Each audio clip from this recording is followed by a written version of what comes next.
militaries, two revolutions, two very different scenarios playing out this Tuesday. In Egypt, where Hosni Mubarak was, of course, ousted 9 months ago, the protesters are back. Hundreds of thousands of people are out in Cairo's famous Tahrir Square this Tuesday. They want their military rulers to speed up the transition to civilian rule. And they want the man who's currently running the country, General Mohammed Hussein Tantawi, to go now. Well, he says the army doesn't want power, but it must stay in charge for now. Take a listen. We undertake to hold the parliamentary elections as planned. The presidential election will take place before next June. The Supreme Council of the Armed Forces has no designs on power. Its core role is to assure the country's security. Well, in Tunisia, meanwhile, where it all began, the wheels of democracy are in motion. A 217-member assembly has been inaugurated, and they will now be charged with drafting a constitution. For many, it was a day of high emotion. It's the most beautiful day of my life. It's a day of liberation. It's also the longest day for all three of us because only this morning the situation resolved itself and we were able to measure how far we'd come. We are very proud that we can finally announce to the Tunisian people that a deal has been struck. Both countries then undergoing huge change as the transition to democracy takes shape. My guests tonight on the France 24 debate. Christopher Dickey is Newsweek magazine's Paris bureau chief. He's also the Middle East editor and a columnist for the Daily Beast. Also here with us in the studio is Nadim Shahadi. He's an associate fellow for Middle East and North Africa at the Chatham House think tank. In Tunisia tonight, Monchef Sheikh Rouhou is a member of parliament. He's a national constituent in Tunisia. He'll be joining us later in the programme as well. And in Washington, Walid Phares is a professor at the National Defence University.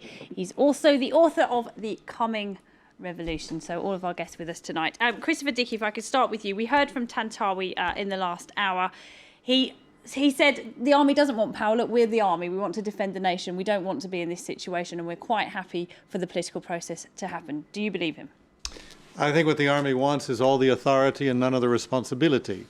They want ultimate power to reside with the military, but they're very happy to let civilian politicians fight with each other, take the blame for bad policies when things go wrong, when the economy doesn't prosper.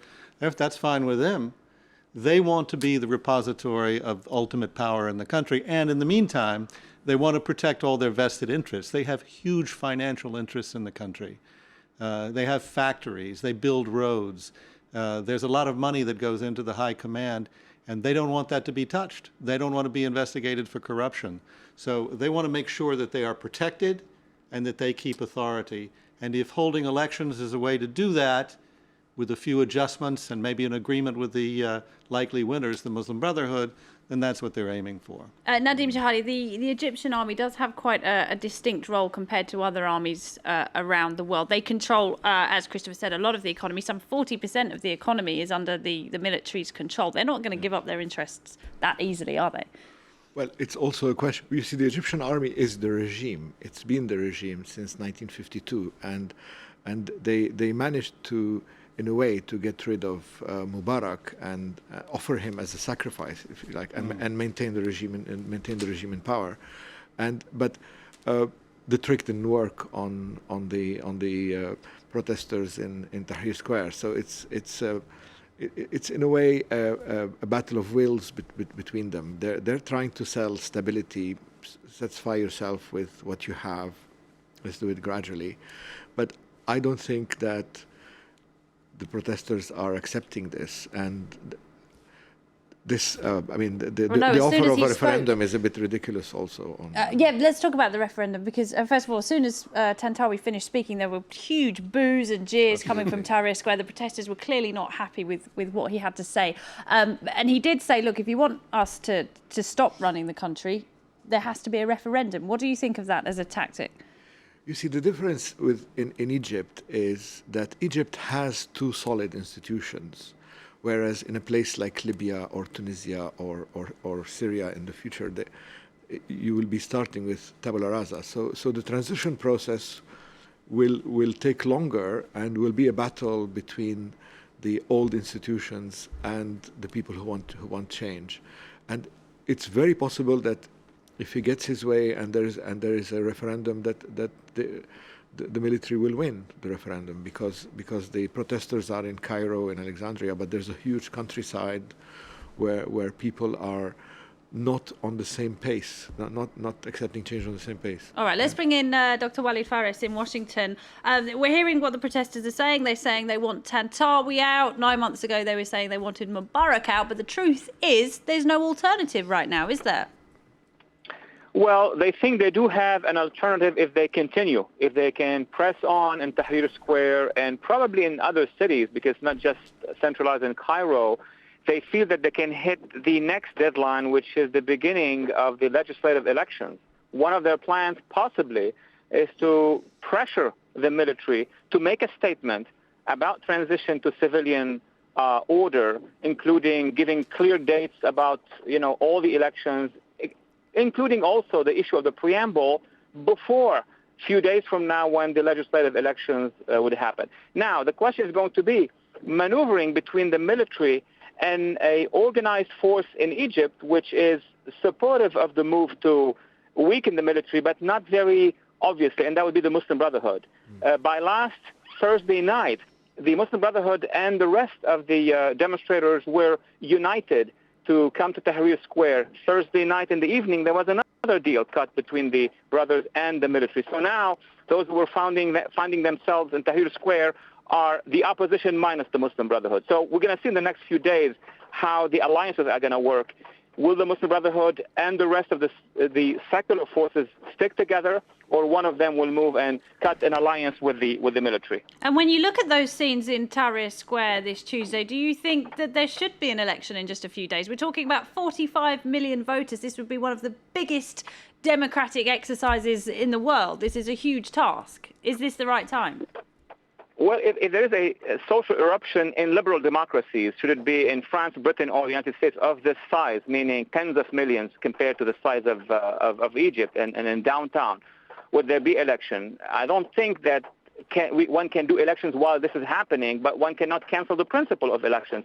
I think the demonstrators in Tahrir Square, especially April 6th and their supporters, are trying to put pressure on the military on the one hand and on the international community, including the United States, of course, and the Europeans, to pressure the military. They want to cut a deal with the military before the elections will begin.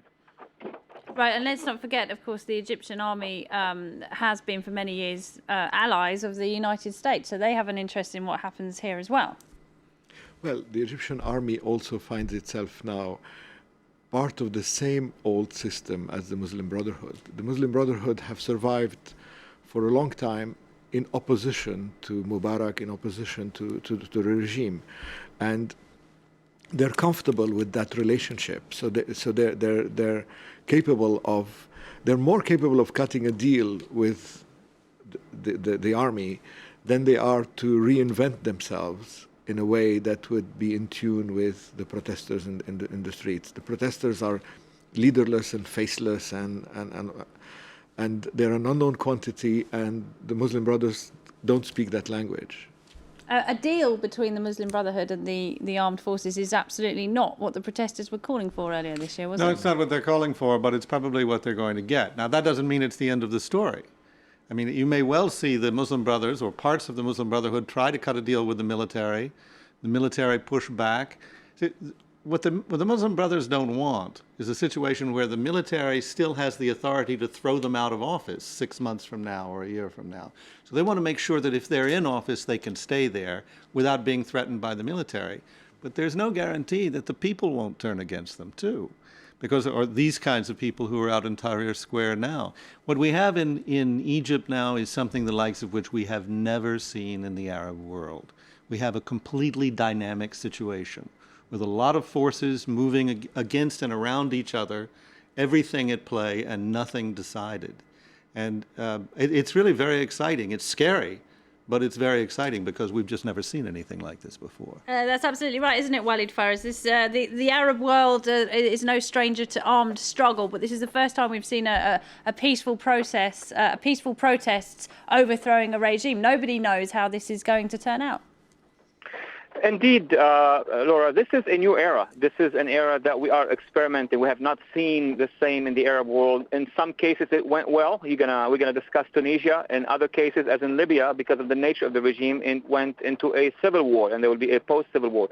Egypt will play a tremendous role as a model for the rest of the Arab world. So if the secular, progressive, liberal, civil society, including conservative community of Egypt, which is now seems to be behind Tahrir Square, although it is leaderless, and I agree with that, but it seems that the leaders of the NGOs knows exactly where they want to go. If they can pull a pressure that will be significant on the military, they may get the military to appoint a government that would represent everybody, not a technocrat government, but a government where the seculars, even the Muslim Brotherhood, and supporters of the military will come in. That would be a guarantee for them, so that the process later will have somebody that can monitor. But if the Egyptian military will appoint another government that would be also pro-military, I don't think this crisis will be over by next week. But how realistic is it that these political parties can work together? I mean, they have very entrenched positions, don't they? They have very definite aims, and there's also a lot of them. There's 42 political parties. It's a very complicated, fragmented system. Do you think that they can work together in some kind of unity government? What we've seen from January till now, really, the three major players in Egypt are the military with the forces that support them, including some of the remnants of the past, and then the Muslim Brotherhood and their allies, the Salafists, and some of the Arab nationalist allies, and then the rest, which are civil society forces. They call themselves liberal, progressive. Some of them are conservative and independent. So these three blocks basically are the ones that makes the politics of Egypt. If two ally themselves against the third will feel isolated. So yeah, the next experiment in the next few days is going to be, is it possible to form a national unity cabinet or government that will represent the three forces? That's going to be the challenge. We will see. I mean, this is something they can't even manage in Belgium. Do we think that they can do this in Egypt? Well, I think the likelihood is for the army and the Muslim Brotherhood to form a pact more than with the sort of ambiguous protesters that we don't know of. But you see, this is a transition process that will take a minimum of 10 years. So this is the very beginning of transition in Egypt, and it's too early to say where things will go. It will fail along the way several times. We've seen this in other transitions, and this is just the first step. Well, some people have been talking about the French Revolution this week. It took 3 revolutions. It took 100 years. You can't make a democracy overnight, can you? Well, sometimes I think it's still going on. Here in France. Absolutely. All right, we're going to have to take a short break. When we come back, though, we will continue the rest of tonight's discussions. And I'll be joined by the man who's been appointed to be the new president of Tunisia. We'll ask about how democracy is taking shape there. Don't go away.